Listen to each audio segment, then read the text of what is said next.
Bonjour, chers auditeurs. Aujourd'hui, nous avons l'honneur et le plaisir de recevoir le professeur Monsieur Gérard Baudet, professeur titulaire à la Faculté de l'aménagement, à l'École d'urbanisme et d'architecture de paysage à l'Université de Montréal, et il est également co-directeur de l'Observatoire sur la mobilité durable. Je dois vous dire d'emblée que je suis une admiratrice du professeur Baudet. Il m'a enseigné, j'ai eu ce privilège de l'avoir comme professeur. Alors, donc, je suis très contente aujourd'hui de le recevoir, Monsieur Baudet. Merci beaucoup d'accepter de tourner ce balado avec nous aujourd'hui. Ça me fait plaisir. Alors, Monsieur Baudet, je vais vous décliner sa biographie. Après avoir complété une formation en architecture et en urbanisme à l'Université de Montréal, il a été chargé de projet puis associé senior à la Société technique d'aménagement régional SOTAR. Il y a réalisé, de 1980 à 1996, plus de 200 études et expertises en urbanisme, en patrimoine et en récréotourisme pour le compte de ministères, d'agences gouvernementales, de municipalités locales et régionales et d'organismes. Au cours des 20 dernières années, M. Baudet a publié de nombreux textes d'opinion et d'analyse dans des quotidiens montréalais et québécois, dans des périodiques, ainsi que dans des revues et des bulletins professionnels. Il a participé à titre de conférencier ou de panéliste à plus de 200 colloques, congrès et activités professionnelles. Il a réalisé plus de 300 entrevues dans les médias écrits et électroniques et a participé à plus d'une centaine d'émissions d'affaires publiques. Il a aussi contribué à des épisodes de la série Chantier consacrée à la place Ville-Marie, au réseau autoroutier montréalais et au pont-tunnel Louis-Hippolyte Lafontaine, originalement diffusé à l'automne 2005, et à une série sur les motels du Québec diffusée en 2008. C'est une sommité dans le domaine de l'urbanisme. Si vous avez la chance de l'écouter, souvent, il donne des chroniques, il accepte d'animer des chroniques à Radio-Canada. Je vous recommande d'écouter ces chroniques aussi. Donc, Monsieur Baudet, merci, comme je vous le disais, d'avoir accepté. Puis, vous qui vous intéressez depuis toujours à la morphologie urbaine, est-ce que vous diriez que le Québec a progressé afin d'intégrer les dimensions du développement durable? Je suis obligé de dire que malheureusement, les progrès sont particulièrement timides et marqués de quelques reculs à l'occasion. Je pense qu'on a un rapport à l'aménagement du territoire et à l'urbanisme qui est assez difficile. On a, pour le comprendre, qu'à constater nous avons été les derniers à avoir une loi sur l'aménagement et l'urbanisme au Canada et par rapport à nos voisins du Sud, et ce de plusieurs années, même s'il y avait beaucoup d'insistance pour qu'on se dote d'une telle loi. On pourrait aussi évoquer, entre autres, la difficulté qu'a l'Alliance Ariane à faire valoir et à faire accepter l'idée qu'on devrait avoir une politique nationale du territoire. Donc, ce sont des difficultés pour moi qui montrent bien que notre rapport est pas facile au territoire et que très souvent, on va subordonner les impératifs d'aménagement et d'urbanisme aux impératifs un peu bêtement économiques. Donc, il y a encore beaucoup de travail à faire de ce côté-là. Puis est-ce que vous diriez que la loi, la fameuse loi sur l'aménagement et l'urbanisme, constitue un outil adéquat pour favoriser le développement durable? Ben, je pense que c'est un outil adéquat dans la mesure où on comprend bien ce qu'est cette loi. C'est une loi qui est une loi procédurale. Ce qu'on dit, c'est voici comment faire les choses sans véritablement avoir d'orientation sur un certain nombre de contenus. On aurait pu avoir une loi qui aurait pu, par exemple, consacrer un chapitre complet à la question du patrimoine. On aurait pu avoir une loi qui aurait consacré un chapitre complet sur la question de l'environnement biophysique, où l'État aurait pu au nom de la collectivité, dire voilà un certain nombre d'orientations auxquelles on tient, voilà un certain nombre de choses qui ne sont pas négociables, et donc les procédures qu'on vous propose doivent porter un certain nombre d'objectifs qui sont en rapport avec ces éléments-là. Par exemple, le rapport que la haie, qui avait été publié dans les années 60, avait un chapitre entier sur les grands enjeux de rénovation urbaine, qui était un défi énorme à cette époque-là. Et donc, on ne s'était pas contenté d'avoir une loi sur les procédures, mais on avait une loi aussi avec du contenu, ce que malheureusement notre loi n'a pas. Et on a raté plusieurs occasions, la dernière, quand on a décidé de réviser la loi sur l'aménagement et l'urbanisme, qui n'a pas été faite, et la loi sur les biens culturels, moi, je pense qu'il aurait été de bon ton de passer tout le patrimoine bâti dans la loi sur l'aménagement et l'urbanisme pour assurer une meilleure coordination entre les enjeux patrimoniaux et les enjeux d'aménagement. Ce qu'on n'a pas réussi à faire, et on voit bien là, depuis 2-3 ans, le nombre de démolitions, le nombre de, comment je pourrais dire, le nombre de dossiers patrimoniaux mal assumés parce qu'on n'est pas capable de faire la connexion entre l'urbanisme et la question du patrimoine. Et je pense que là-dessus, il y aurait un défi à relever, d'avoir beaucoup plus de contenu et d'avoir un État qui est porteur d'un certain nombre de grands objectifs, de grandes orientations à l'égard de ces contenus-là. Et c'est peut-être le bon moment, justement, on va y arriver tantôt parce que je veux vous poser des questions par rapport à la relance, hein, puis la question de l'aménagement du territoire, mais peut-être que ce serait une belle occasion pour le gouvernement d'essayer de fusionner, si je comprends bien, ces deux lois pour qu'elles puissent intégrer du contenu, comme vous le dites si bien. Vous avez travaillé sur les fiches et non pas les friches et non pas les fiches industrielles et urbaines. Est-ce que vous croyez que la réhabilitation des anciens terrains contaminés permet une utilisation durable du territoire? Ben, je pense que d'emblée, c'est un incontournable. Quand on connaît l'histoire urbaine et le lien entre l'urbanisation et l'industrialisation, on réalise assez vite que ce sont des emplacements, des terrains qui sont très stratégiquement localisés. Parce qu'évidemment, ils sont associés aux grandes infrastructures de transport, en particulier ferroviaires. Ils sont associés aux quartiers anciens qui sont périphériques au centre-ville. Ils sont associés à certaines ressources. On pense par exemple les potentiels hydrauliques des cours d'eau ou le potentiel hydraulique du canal de la Chine. Donc, il y a toute une série d'héritages associés à l'industrialisation qui sont des incontournables. Et donc, faire fi de ces incontournables pour continuer à projeter du développement de plus en plus à distance du cœur des agglomérations, c'est pas nécessairement l'idée du siècle. D'un point de vue du développement durable, c'est pas nécessairement la stratégie la plus prometteuse et la plus souhaitable.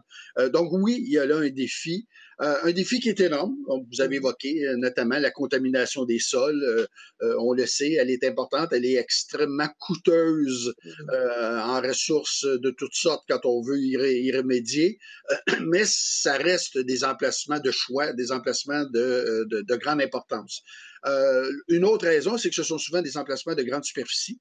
Oui. Donc, ils permettent une marge de manœuvre en termes de planification qu'on n'a pas quand on récupère des parcelles de l'ancien lotissement, par exemple, résidentiel des quartiers anciens, où là, on est toujours coincé avec des superficies minimales entre les bâtiments existants. Dans le cas des friches industrielles, on a un potentiel qui est assez considérable, donc une marge de manœuvre qui est à l'avenant.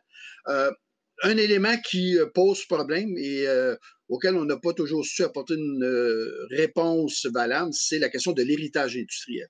Mmh. Parce qu'il faut comprendre que, contrairement à d'autres patrimoines, contrairement par exemple au patrimoine résidentiel, l'héritage industriel, c'est pas juste des bâtiments. Ce sont des bâtiments, oui, des bâtiments très importants. On l'a vu avec la Loco Shop sur le site Angus, où on a été obligé de la scinder en trois et en faire disparaître un tiers parce qu'on n'avait pas d'occupation à la hauteur du potentiel du bâtiment. Mais ce sont aussi souvent des équipements techniques Oui. qui sont à l'extérieur des bâtiments, qui prolongent l'activité des bâtiments à l'extérieur. Ce sont des infrastructures de transport, des bretelles ferroviaires notamment. Mmh. Et ça, c'est très difficile à prendre en charge. Parce qu'évidemment, ça occupe de l'espace. Ça occupe de l'espace qu'on aimerait souvent pouvoir occuper autrement. Mmh.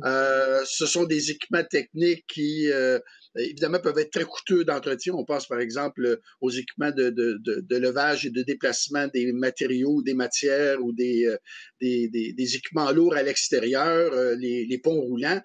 C'est sûr que si on garde ça, il y a un coût d'entretien pour un bénéfice utilitaire qui est quand même assez minimaliste. Bon, Mmh. ça va dans le cas du pont roulant qui est dans le marché d'alimentation des Shop Angus.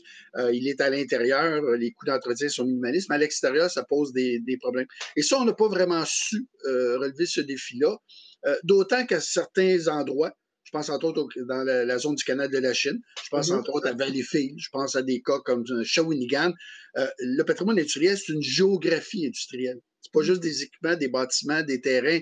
C'est un espace géographique organisé en fonction des impératifs industriels Et donc, le défi, il est énorme. Et jusqu'à nouvel ordre, on n'a pas vraiment su relever ce défi-là. Bon, on a une mise en valeur qui est passablement intéressante à Shawinigan. Par contre, si on compare avec le canal de la Chine, on a sacrifié énormément de choses le long du canal de la Chine. On a même failli perdre la Red Pat parce que le maire de l'époque considérait que c'était pas un enjeu que de conserver ce bâtiment-là, qui était quand même à l'époque le plus ancien qui nous restait de ce qui a été le lieu de fondation de l'industrialisation canadienne. C'était quand même pas banal. Les écluses Saint-Gabriel, la mise en valeur est toujours pas complétée. On sait qu'il y a un potentiel archéologique qui est considérable. Donc, je pourrais prendre l'exemple de la Montreal Cotton à Valleyfield, où on a détruit les 2 tiers d'un des plus importants complexes industriels de ce domaine-là au Canada.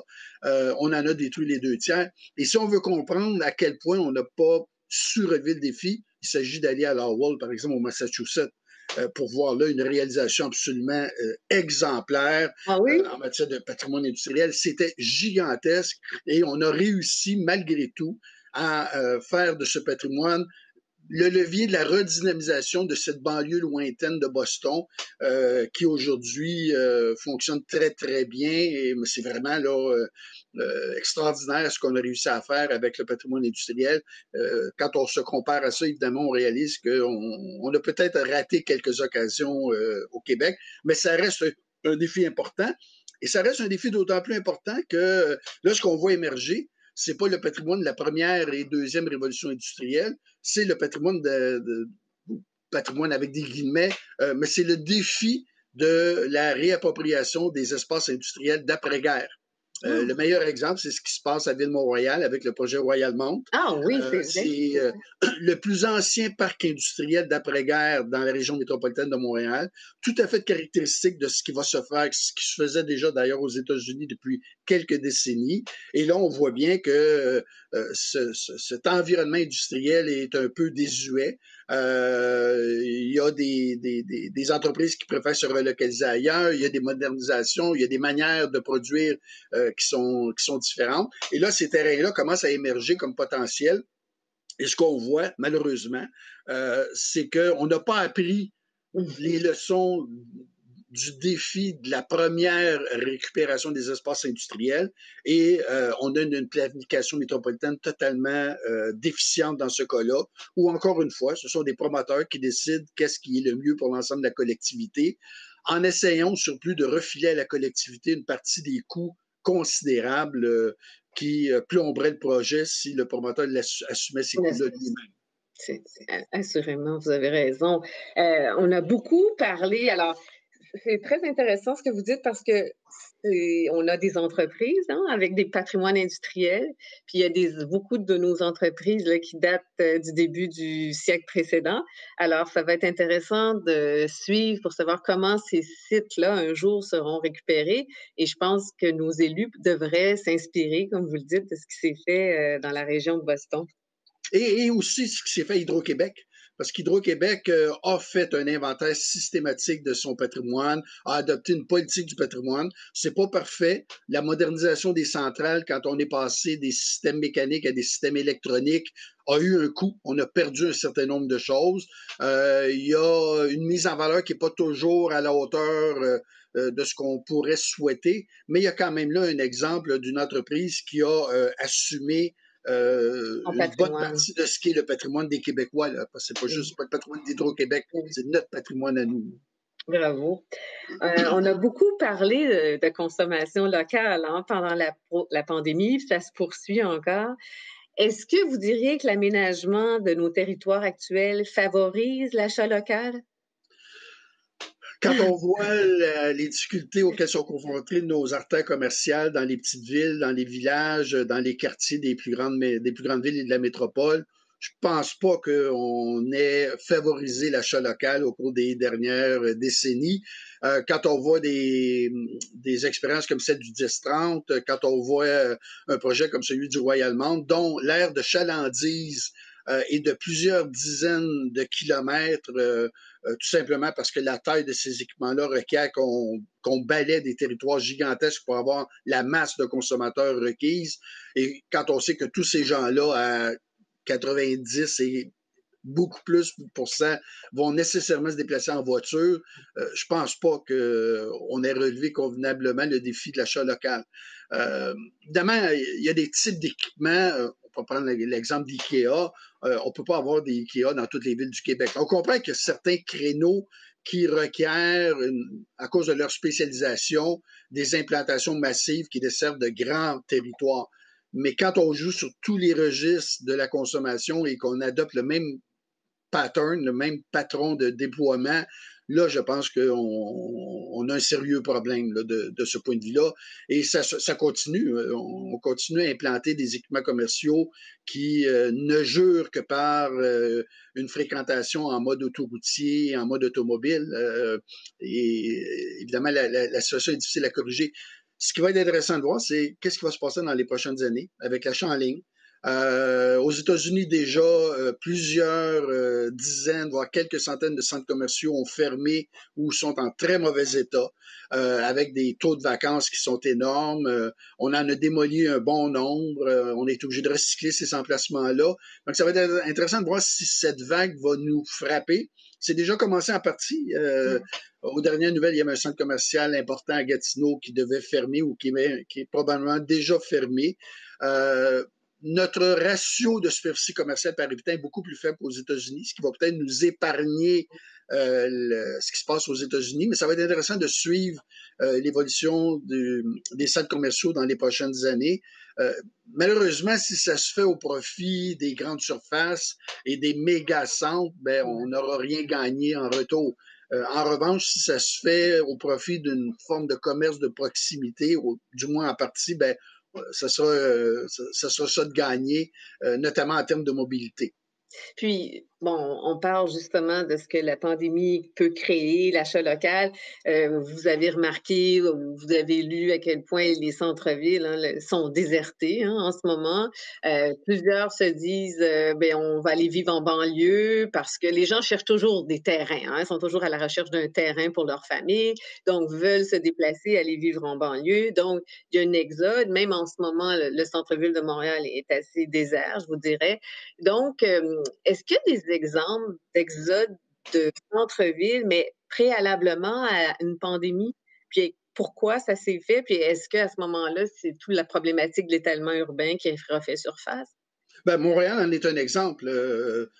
On ne le dit pas trop parce que quand on se compare à certaines villes aux États-Unis, on pourrait penser à des cas extrêmes comme Détroit, comme Houston, on est dans une situation de centralité urbaine relativement forte. Là. On n'a pas eu un dépérissement comme certaines villes aux États-Unis. Mais il reste pour moi que quand on regarde les statistiques sur la création d'emplois depuis 30 ans, c'est la banlieue qui est gagnante et de très loin. Il faut pas se le cacher. Quand on se balade dans la région métropolitaine de Montréal, je suis en train de finaliser un ouvrage sur l'histoire de la banlieue de la région de Montréal depuis la fin du 19e siècle. Ah, Quand on se balade et qu'on va voir sur le terrain ce qui se passe, quand on se balade sur les autoroutes, des tours à bureaux, là, il y en a poussé massivement un peu partout dans la région métropolitaine, des centres commerciaux, des petits édifices à bureaux, des équipements industriels, évidemment, des équipements commerciaux de grande envergure. Et donc, il y a eu un desserrement très significatif de l'activité commerciale, industrielle au cours des dernières années. Le centre-ville n'en avait pas trop pâti jusqu'à maintenant, surtout quand on adopte une position qui est souvent celle des Montréalais, c'est-à-dire de dire ouais, mais ce qui se passe à Terrebonne, près de Repentigny, il n'y a rien là. Ce qui se passe à Saint-Eustache, il n'y a rien là. Ce qui se passe à Boucherville, il n'y a rien là. Moi, ma réponse est toujours de dire non, arrêtez de vous comparer un à un. C'est le centre-ville de Montréal contre ou en rapport avec l'ensemble des centralités émergentes dans l'ensemble de la région métropolitaine de Montréal. Et là, le portrait change complètement quand on adopte cette position-là. Je pourrais prendre un autre exemple.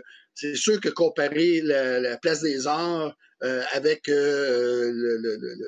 la salle de spectacle qui a été aménagée dans l'ancien temple protestant de Saint-Eustache, il n'y a pas grand crainte à y avoir pour la place des Arts. Mais quand on compare la place des Arts avec tous les équipements culturels de très haut niveau qui ont été construits au cours des 20 dernières années, Là, on réalise que la concurrence de la banlieue, elle est extrêmement forte et que les banlieusards ont beaucoup de bonnes raisons de ne plus venir à Montréal, sauf rare exception pour des activités qui peuvent pas entrer dans un théâtre de banlieue et donc on a besoin du Centre Bell à l'occasion. Mais même là, Laval a dorénavant son amphithéâtre de grande Oui, envergure. c'est vrai. Donc, c'est un aspect pour moi qui est très négligé, qui nous place sur une pente ascendante qui est fréquentée depuis très longtemps aux États-Unis.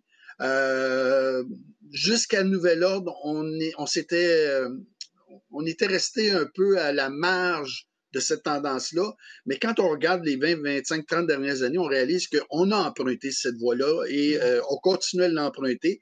Et c'est d'autant plus préoccupant que quand on regarde plusieurs de ces activités-là, notamment les activités industrielles et les activités commerciales des grands équipements, tout ça est localisé sur le réseau autoroutier, Mhm. complètement à l'écart du réseau des infrastructures de transport collectif lourd. Et donc, ça veut dire qu'on peut pas, on ne peut que très difficilement desservir ces territoires-là avec un transport collectif Mhm. suffisamment de bonne tenue pour que les gens l'utilisent. Et donc, ça plombe notamment complètement la stratégie TOD de la communauté Oui, métropolitaine oui. parce qu'on a beau avoir un train à distance de marche de sa résidence, si le train ne va pas là où on travaille, on ne le prendra pas, le train. Non, Là. Il y a une effectivement. espèce de raccourci qui a été pris par la communauté métropolitaine dans le diagnostic qui fait qu'on n'a pas lu le territoire convenablement et donc on a un objectif qui pour moi est très, très, très difficilement atteignable parce qu'on n'a pas eu de stratégie de planification, non pas de l'activité économique, mais de la distribution de l'activité économique dans l'espace. On a laissé, le Royal Mount, c'est un très bel exemple, un Mhm. des espaces les plus difficiles à réapproprier en plein cœur d'une aire métropolitaine de 4 millions d'habitants. On n'a même pas été foutu de penser convenablement les grands défis auxquels on serait confronté quand viendrait le temps de réapproprier cet espace-là. Et donc, pour moi, là, il y a eu un glissement au cours des dernières décennies auquel on n'a pas été suffisamment attentif. Et ce manque d'attention, il a un coût collectif qui, pour moi, est considérable. Qui va faire en sorte que nos centres-villes vont devoir être utilisés autrement, là. On n'est pas devin, mais quel espace, qu'est-ce que deviendront ces espaces, ces Oui, et il centres-villes? faudra voir ce qui va arriver avec le télétravail, parce que bon, le Oui, télétravail oui. a beaucoup, beaucoup de vertus selon ses grands défenseurs, comme l'éducation à distance a beaucoup de vertus. Moi-même et beaucoup de mes collègues avons découvert que c'est loin d'être aussi Ouais, oui. souhaitable que certains chantres du numérique essaient de nous faire croire. Le télétravail, ça va peut-être être la même chose. Les gens sont très ambigus déjà. Beaucoup de gens disent les discussions de corridor, les discussions autour de la machine à café, ça nous manque. Il y a Mmh. même des entreprises qui réalisent que ça leur manque à elles aussi Mmh. parce que il y a un potentiel euh, comment je pourrais dire, d'animation des pôles de travailleurs dans ces lieux-là qu'on n'aura jamais avec du télétravail, qu'on n'aura jamais avec Zoom et autres bidules du genre. D'accord. Et donc, ça sera peut-être pas aussi massif qu'on le souhaite, même si certains employeurs pensent y trouver des bénéfices. Donc, il va falloir être prudent par rapport à cette évolution-là. Là, je pense que ça va prendre quelques années avant qu'on puisse avoir un diagnostic recevable sur quel est l'avenir du télétravail et quel est l'impact du télétravail, notamment sur les édifices à bureaux dans les centres-villes. Et la pandémie, certains ont prétendu que c'est la densité urbaine qui a fait que Montréal a été l'épicentre. Est-ce que vous êtes d'accord avec ce genre de prétention? Bon, d'abord, il faut voir qu'il y a eu de sérieux problèmes à Laval. Il y a eu de sérieux problèmes à Joliette aussi. Bon, la densité, c'est clair qu'elle peut jouer un rôle. On le sait, dans toutes les épidémies de l'histoire, les villes ont toujours écopé davantage que les campagnes. C'est certain, parce que la proximité, c'est pas tant la densité que la proximité et les comportements associés à la proximité qui nous rendent vulnérables. Euh, on a quand même su corriger une partie de la situation. Là. Même si on se trompait sur le diagnostic, Il en reste pas moins que les grands travaux réalisés dans les métropoles en deuxième moitié du 19e, début 20e siècle, notamment les constructions des réseaux d'égouts, les réseaux d'aqueducs, l'aménagement des espaces verts, sont venus à bout quand même de problèmes de santé publique très sérieux. Là. Quand on voit les statistiques, notamment sur le choléra, là, Oui. on peut se réjouir qu'il y ait des initiatives qui aient été prises. Comme je disais, malheureusement sur des diagnostics non fondés, mais les résultats ont été quand même là. Donc, on s'en est sorti. Évidemment, là, on refait face à ce problème-là. Oui, la densité, bon, en Italie du Nord, on le sait, c'est une des explications du problème, c'est que même s'il n'y a pas de très, très grandes villes, il y a quand même une densité d'occupation du territoire qui est très élevée globalement, et ça explique en partie ce qui s'est passé en Italie du Nord. Donc, oui, c'est vrai. Est-ce que le remède à ces défis-là, c'est de s'éparpiller partout dans la nature?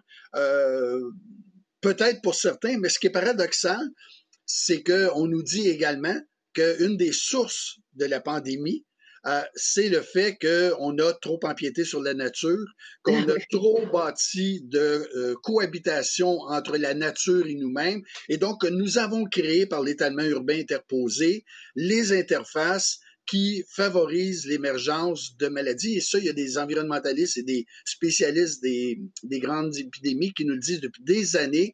Nous allons payer le prix de la construction de ces interfaces par aménagement interposé, parce qu'on détruit la nature, parce qu'on déforeste à tour de bras, parce qu'on empiète sur les milieux humides. Il va y avoir un retour de balancier qui risque de ne pas être joyeux. Et effectivement, on voit c'est ce qui se passe.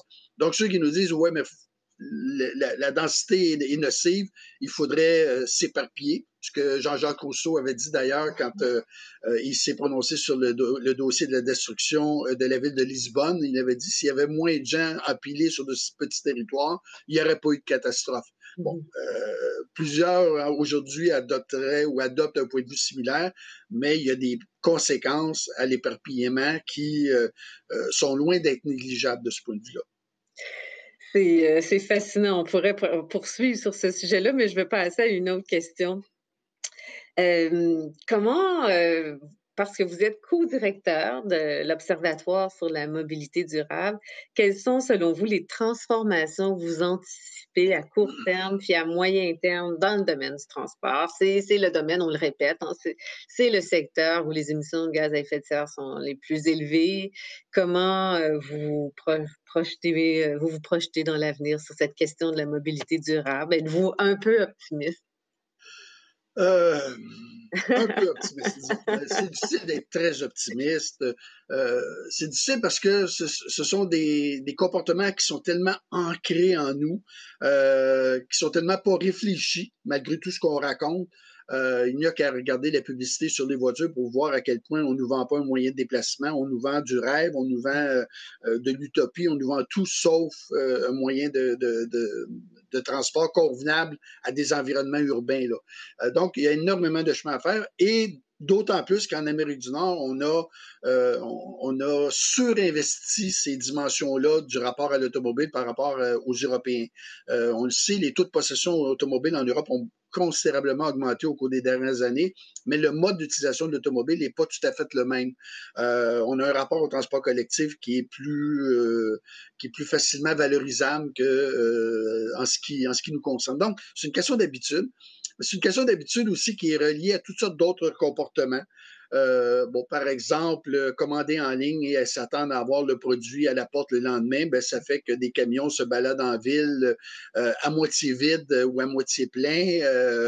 Faut des centaines de mètres pour livrer un petit colis un peu insignifiant, suremballé au surplus pour en assurer le bon état quand il arrive à domicile. Donc, quand on refait la chaîne de ces comportements, on réalise à quel point, effectivement, il y a quelque chose qui est pas quelque chose qui n'est pas intelligent dans tout ça. Là. Vraiment, là, on a beau nous parler d'intelligence artificielle, il y a des domaines où nous ne sommes pas intelligents d'entrée de jeu, et l'intelligence artificielle ne sera pas plus intelligente que nous parce que nous C'est allons nous autres l'aligner qui la sur les mêmes. concevons. Oui, puis lui donner les mêmes objectifs. Là. Donc, il y a des remises en question qui sont importantes. Je pense qu'on pourrait attendre 2-3 jours avant de recevoir un colis à la maison qu'on a commandé sur l'Internet. Mais là, pour l'instant, on n'en est pas là. On le voit quand on touche au stationnement automobile. C'est un autre beau révélateur. Il ne faut pas toucher au stationnement automobile. Or, on sait, les études à l'appui le montrent, il y a des surplus de stationnement partout ou à peu près. D'ailleurs, j'avais lu une étude il y a quelques années en préparation d'un autre manuscrit sur la question de la mobilité dans la région de Montréal. Et les auteurs aux États-Unis s'étaient posé la question, d'où viennent les normes de stationnement qu'on adopte dans nos villes et dans nos banlieues un peu partout? Et ils ont réalisé que la principale source, c'était que les voisins faisaient ça. Et donc, si les voisins faisaient ça, ça serait sûrement bon qu'on le fasse nous aussi. Et donc, ils n'ont pas trouvé le chaînon manquant. Quel est le premier voisin qui a adopté ça? Mais là, ils se sont posé la question, oui, mais il doit y avoir une rationalité derrière ça. Et ils ont réalisé que la rationalité, c'était, entre autres, des études réalisées par des ingénieurs qui s'étaient rendus en banlieue et qui avaient fait des observations en banlieue, dans un contexte où il n'y avait pas de transport collectif, dans un contexte où on n'avait jamais pensé qu'il pouvait y avoir de la synergie dans l'utilisation des espaces de stationnement, que des commerces qui n'opèrent pas en pointe au même moment pourraient très bien partager les mêmes cases, ce qui fait qu'on exigeait de tout le monde un nombre de cases qui était nettement supérieur. Mais il en reste pas moins que tout le monde est persuadé qu'il n'y a pas assez de stationnement. Et d'ailleurs, récemment, je faisais une entrevue parce qu'à Edmonton, on va abolir l'exigence minimale du nombre de cases de stationnement sur l'ensemble du territoire. Ah, Évidemment, là, il y a des tollés en disant que ça n'a aucun bon sens. Ben, moi, je me dis pourquoi pas. Je dis les promoteurs ne compromettront pas leur projet en n'aménageant pas suffisamment de cases de stationnement compte tenu du profil des acheteurs ou des locataires. Donc, de ce point de vue-là, pourquoi pas dans ce cas-là, faire jouer les règles du marché. Peut-être que dans ce cas-là, c'est tout à fait pertinent.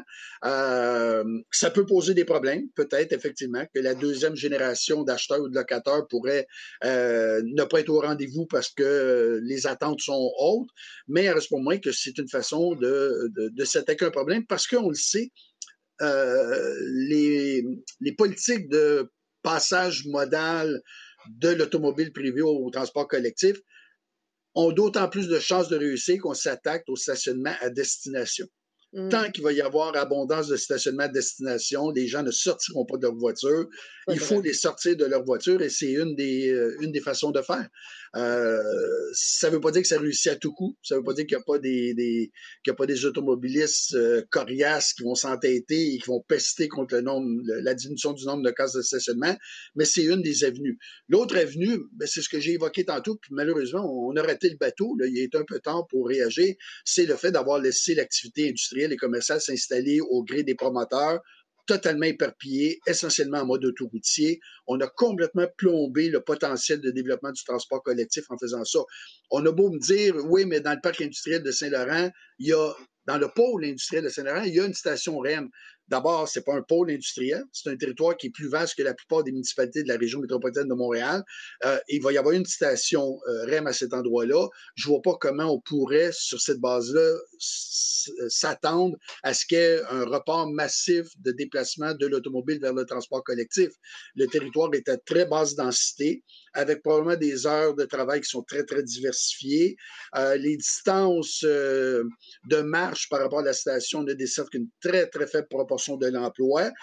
Et on sait qu'en transport collectif, chaque correspondance est un désincitatif à la fréquentation du transport collectif.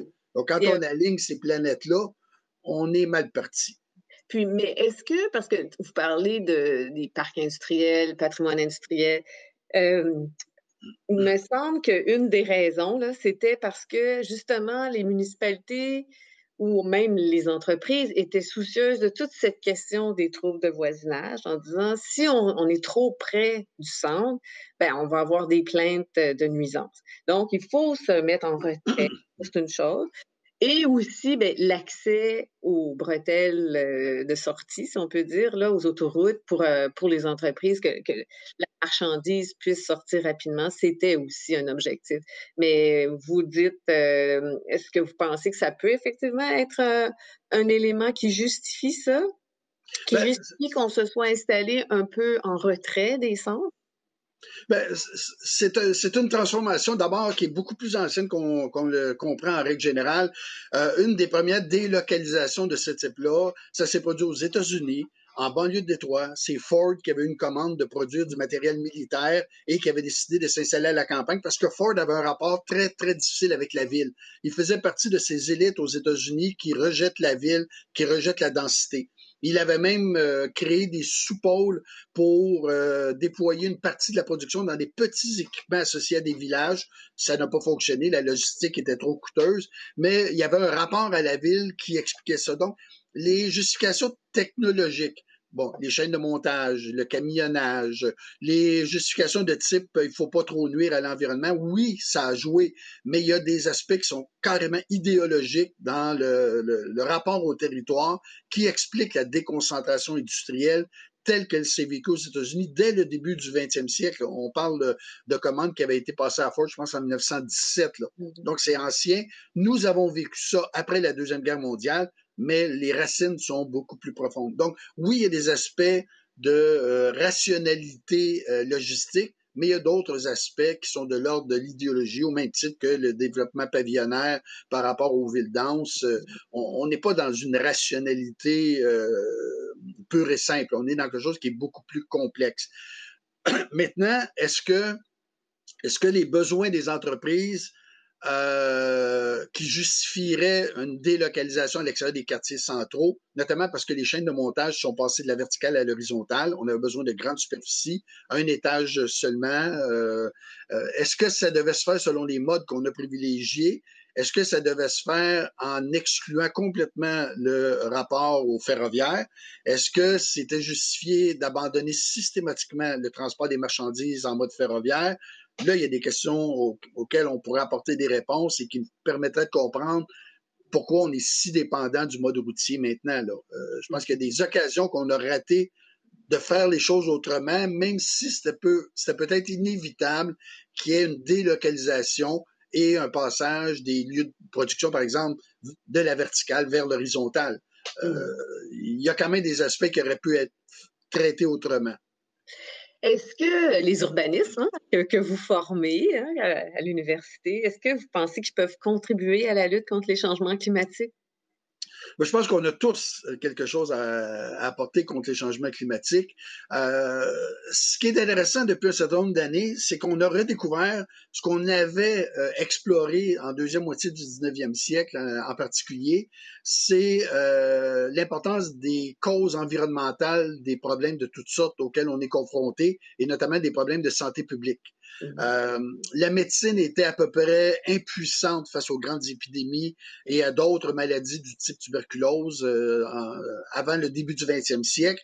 Et donc, les mesures d'assainissement de la ville, la construction des grandes infrastructures, la canalisation des cours d'eau pollués, l'aménagement des espaces verts, avaient été une réponse très appropriée qui avait permis de faire des gains en matière de santé publique très significatifs.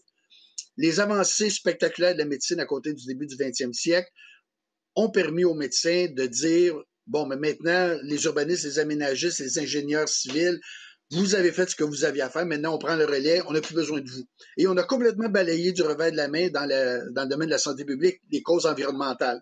Or, les gens en santé publique redécouvrent depuis 2-3 décennies l'importance des données environnementales sur la santé. On sait, par exemple, quand on regarde l'espérance de vie dans certains quartiers montréalais, quand on compare entre les quartiers les plus vulnérables et les quartiers les plus chics, il y a des écarts considérables qui ont même recommencé à s'accroître au cours des dernières années.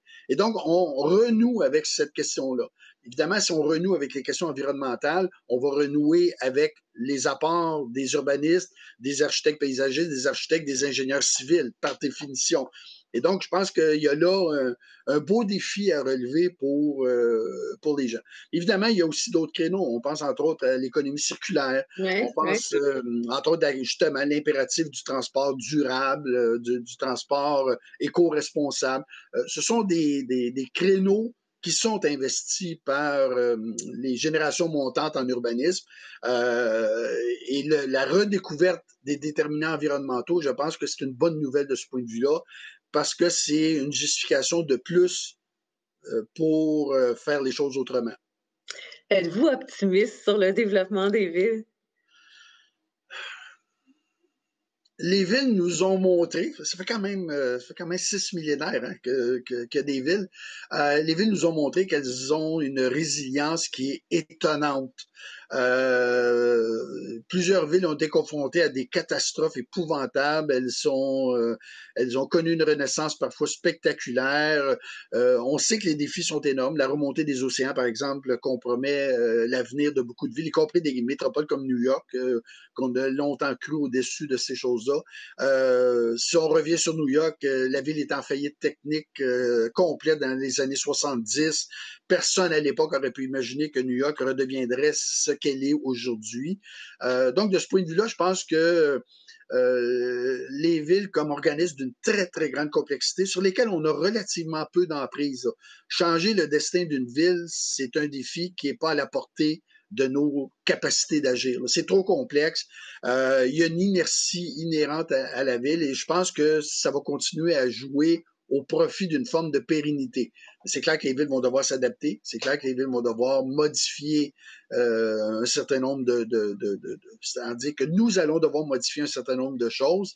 Mais ce dont on doit se rappeler quand on parle des villes, je parlais d'inertie, c'est que la ville à laquelle on va être confronté dans 20 ans, dans 25 ans, elle est déjà en très bonne partie là. Elle n'est pas complètement à construire. La ville, c'est, sauf l'expérience de création de villes neuves, de villes nouvelles, c'est jamais une expérience de tabula rasa. On construit avec de l'existant d'une grande complexité qu'on ne peut pas maîtriser totalement et qui est doté d'une grande inertie. Et donc, ce qu'il faut comprendre, c'est qu'il faut composer avec ça. Je veux dire, on peut accompagner la transformation d'une ville et non pas la produire volontairement de part en part. Et d'autre part, il faut aussi se rappeler que malgré le fait qu'une bonne partie des villes a été construite, a été aménagée pour des raisons qui nous sont en partie étrangères, ça continue quand même à fonctionner. C'est un aspect qui a beaucoup, beaucoup fasciné plusieurs observateurs de la ville.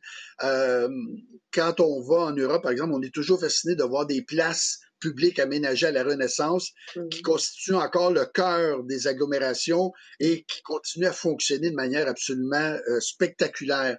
Et ça, c'est une donnée avec laquelle il faut composer, il faut apprendre à composer. L'autre aspect, c'est que la transformation des villes, dans bien des cas, c'est pas tant la transformation de la ville que la transformation de nos comportements en ville. Oui, beaucoup. Et là, il y a aussi un grand défi. On peut bien réaménager ou croire, comme beaucoup d'urbanistes, d'architectes croient, que les formes engendrent des comportements. Il en reste pas moins que le contraire est souvent plus vrai. C'est-à-dire qu'il faut adapter nos comportements pour que des choses puissent changer, même si les cadres physiques ne changent pas nécessairement ou ne changent qu'accessoirement.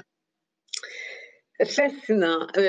Nous avons toujours 5 questions un peu plus ludiques que nous posons à nos invités, M. Baudet, et donc, si vous me permettez, je vais vous les poser. La première, c'est est-ce que vous avez un mot préféré dans le vocabulaire du développement durable? Surtout pas développement durable. C'est une expression totalement galvaudée. Il s'agit de saupoudrer un petit peu de social et un petit peu d'environnemental pour que n'importe quelle initiative économique soit auto-justifiée. C'est d'une aberration complète. Je donne un exemple. Il s'agit d'avoir quelques îlots de végétation et un peu de rétention des eaux de surface dans un immense stationnement d'un immense complexe commercial pour que tous les acteurs municipaux, privés, etc., disent voilà un projet spectaculaire. C'est ça du développement durable. On prolonge des autoroutes et c'est du développement durable. On fait des troisièmes liens autoroutiers, c'est du développement durable. Donc, surtout pas. L'éco-responsabilité m'apparaît un terme plus adéquat, notamment parce que le mot responsabilité, il faut savoir se responsabiliser. Et le terme éco peut avoir un intérêt si on en prend l'acceptation la plus globale.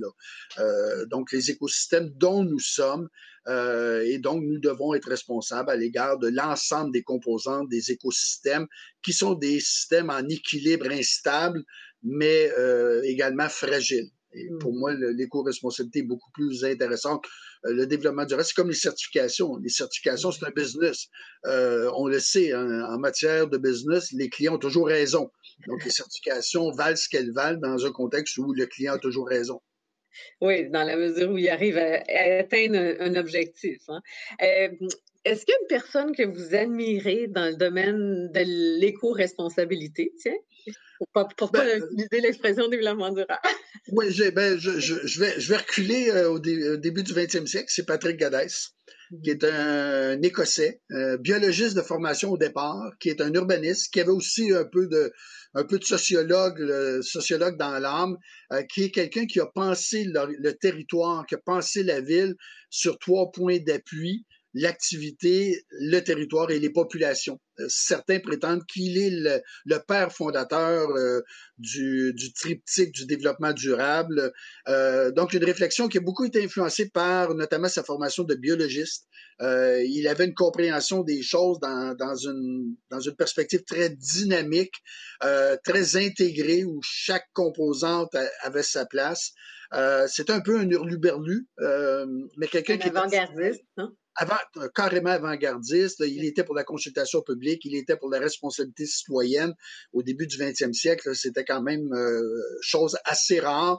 Il a eu des propositions en matière de patrimoine absolument là aussi d'avant-garde, notamment parce que, comme biologiste, il était conscient que quand une plante est malade, on ne la tue pas, on la soigne. Et s'il y a une partie malade qui est incurable, ben on retire la partie malade. Et il a appliqué ça au patrimoine en disant, on ne détruit pas des quartiers anciens, on ne détruit pas des centralités urbaines, on ne détruit pas des centres historiques, on intervient au scalpel pour retirer tout ce qui porte préjudice au centre historique. Mmh. Ce sont des êtres vivants, entre guillemets, qui sont précieux, et les faire disparaître, c'est pas la solution, là. Donc, on voit quelqu'un qui était capable de mobiliser des compétences qui provenaient de plusieurs fonds disciplinaires et d'en faire quelque chose de très, très cohérent, là. Donc, pour moi, Mmh. c'est un personnage assez Inspirant. extraordinaire, relativement méconnu. Oui, oui, oui, effectivement. Est-ce que, vous diriez que le Québec, a atteint un certain niveau en développement durable sur une échelle d'1 à 10?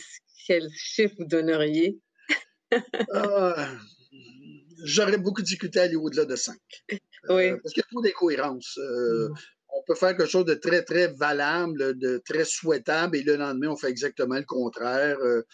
Donc, de ce point de vue-là, je pense que notre incohérence est peut-être notre principal défi. Il Mmh. faudrait apprendre à être cohérent, parce que si on s'imposait un motif de cohérence, bon, par exemple, j'ai déjà suggéré qu'on pourrait avoir une loi cadre au Québec qui obligerait toute intervention à poser la question: quel est l'impact sur le territoire? Mmh. Parce que peu importe la politique qu'on adopte, que ce soit une politique de soutien aux personnes âgées, que ce soit une politique de reboisement, que ce soit une politique de transport, il y a nécessairement un impact sur le territoire. Même en termes de fiscalité, il y a un impact sur le territoire. En termes d'impôt sur le revenu, il y a un impact sur le territoire. Donc, si on se posait la question à chaque fois: quel est l'impact prévisible de cette mesure en matière d'aménagement et d'urbanisme, je pense qu'on s'imposerait un principe de cohérence qui nous ferait faire de grandes avancées. C'est une Évidemment, on est analyse loin. avec un filtre, hein, un filtre Oui, sur mais on est l'impact, loin du comme compte on parce qu'il y a trop de gens qui soupçonnent quelles seraient les réponses à beaucoup de nos mesures.